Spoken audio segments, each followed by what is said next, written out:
If the cost of childcare is preventing you from joining the workforce, then it's time to think outside the box.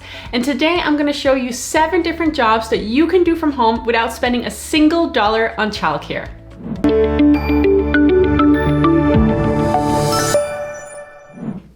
My name is Winnie Standish, and I have built my successful companies utilizing hard work and dedication. When I was off on mat leave, I knew that I was ready to get back into the workforce. But I also had 2 kids under the age of 3. And when I figured out how much it was going to cost me to put both of them in daycare, I almost had a heart attack. Where I live in Toronto, it was going to cost me more than $20,000 per year to have them in childcare. That meant that I had to almost earn the double in order to break even just on the childcare cost. That seemed ridiculous. What was the point of me going back? So I had to think outside the box and find a job that would work while I was home with my children.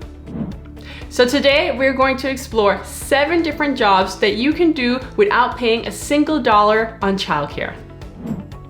The first job that I would recommend that you could do is being a social media manager to a small business. A great idea is to actually go and talk to a few small businesses in your area, and bonus points if you already shop there and you know their brand. A lot of small stores struggle with their social media because it's extremely time-consuming being a small business owner. And when you have to decide on what task to choose, it's often the one that gets overlooked. That doesn't mean that it's right, but it does mean that often small business owners need help. And this is where you come in. If you were able to help them with their social media, such as posting regular Facebook pages, posts, or Instagram posts for them, or even setting them up with a strategy of how many posts they should put every single week, you can really increase their brand awareness and actually help them bring new customers into the store. Now, why should a new business owner hire you? You might not even have any experience. That's a really great question. They will hire you because the first thing you're going to do for them is offer to do it for free. Yes, that's right. You need to do it for free for a minimum of 2 weeks to be able to show them what you can do. But once you've put in that work, you can be guaranteed that they're going to hire you and they're going to continue to want to work with you because you're now bringing them results. In general, you should expect to make between $15 to $20 per hour working as a social media manager. But you could also negotiate a set weekly fee so that you know how many posts you're responsible for doing per week for them, and in return they now know how much they'll be spending on you every single week, which will help their budget. When you're first starting out, you might just have one company, but very soon you'll be able to extend your time and work on multiple companies at the same time, which means you'll be doubling your rate and quickly tripling it, and before you know it, you have a whole little empire of being a social media manager to small businesses. The second job I would recommend is being a virtual assistant. This is a great job, especially if you're a Jill or a Jack of all trades, because this is such a diverse job. Lots of businesses and personal people need help in all aspects of their lives. They might need someone to pick up the dry cleaning, they might need someone to type in their expense report, or maybe they just need you to bring their dog from place A to place B. A virtual assistant does so much more than just help small businesses. And this is where you can really start to make a lot of money, because virtual assistants make anywhere from $15 to $30 per hour, depending on what they do and their workload. So you might be asking, how do I get into this industry? That's a great question. Similar to the social media manager, you need to identify a few people who have this need. There are dedicated websites that you can go to where these kind of postings are already put up, but be aware of very intense competition. Instead, what I recommend is that you find a couple people who need help and offer them to do the work for free again for a couple of weeks. This will guarantee you that you get the position and that you don't have to compete with a whole market of other virtual assistants. If you're currently enjoying this video, I would love it if you could like, comment, and subscribe. And don't forget to hit that bell so that you can get notified of future episodes such as this one. And in the comments below, let me know, have you ever worked from home? And if you did, What kind of job was it, and were you able to have your kids with you at the same time? And the third job that you can do while being at home with your children is being a caregiver. This job is ideal, especially if you have a little child. Because if you end up being a caregiver for a similar age child, you get the benefit of having a friend for your child while taking care of both of them. It also pays really well. In general, you should expect to make between $15 to $20 per hour as a personal caregiver. A bonus tip is to get your CPR and first aid training, because when you have this qualification, your rate will go up. You can find CPR and first aid courses in your local community. Do a quick Google search, but often they're offered at the community centers or even local schools. And it's a great tool for you to have both for their kids, but also for your own child. So how do you find customers? You find customers by letting everyone know that you're now offering this service. You'll be surprised that your friends and family will quickly take advantage of this new service that you're offering because they already know you. And that's half the pain point when it comes to actually hiring a caregiver, that you want to find someone who's trustworthy. So another idea is that you can also add a poster to a local play place or around the parks where parents are hanging out. And this is a great opportunity to get seen by a broader audience.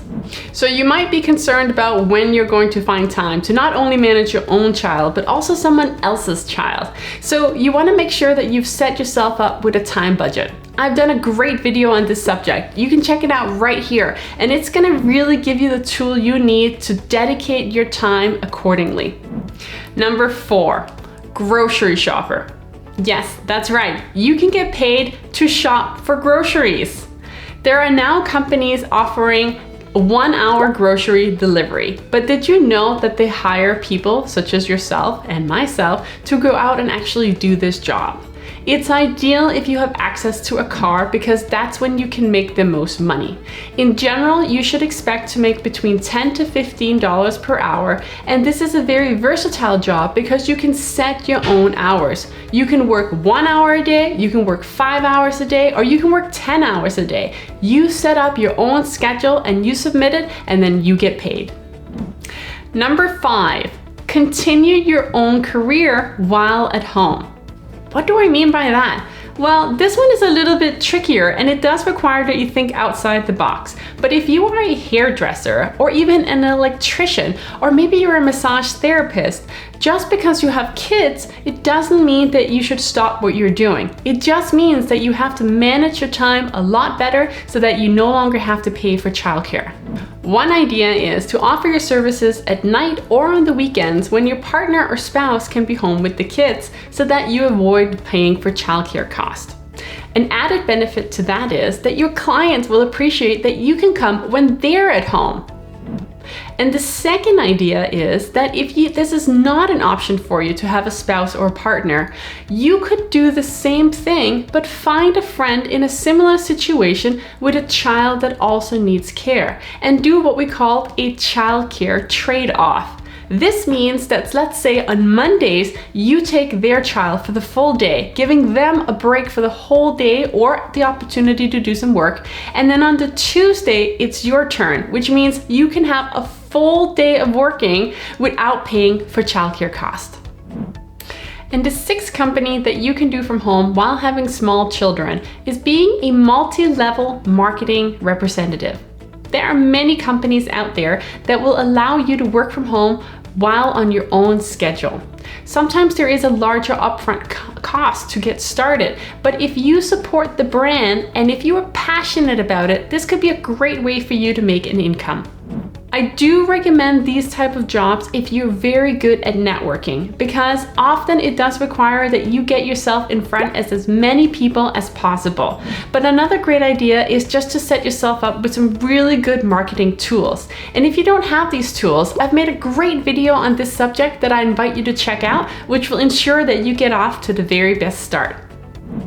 Some examples of multi-level marketing companies are Young Living, which sells oils, Arbonne, which sells skincare products, or even Sweet Legs, which sells clothing. There are so many different types of companies, so you can really find a company that you're passionate about, which will help you bring in income to your family. And the 7th job that I recommend that you can do from home with small children is being a dog walker.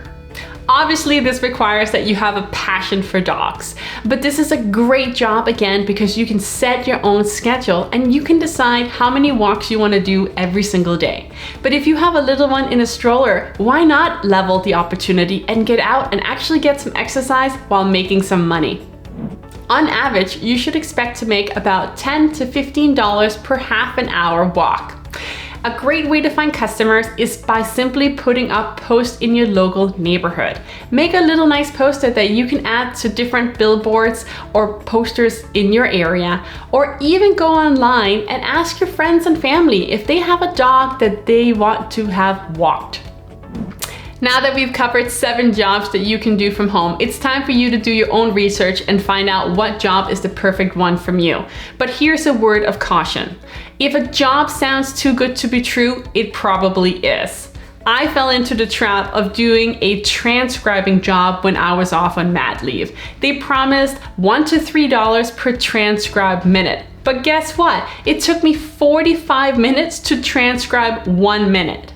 How ridiculous is that? So that was not a very sustainable job, and there are many other ones out there that are going to promise you the same things with no benefits to you. My name is Winnie Standish, and I hope you have enjoyed today's episode. Don't forget to like and subscribe to future episodes, and tell me in the comments below, what is the one job you have done from home with children where you didn't have to pay for childcare? Have a positive day.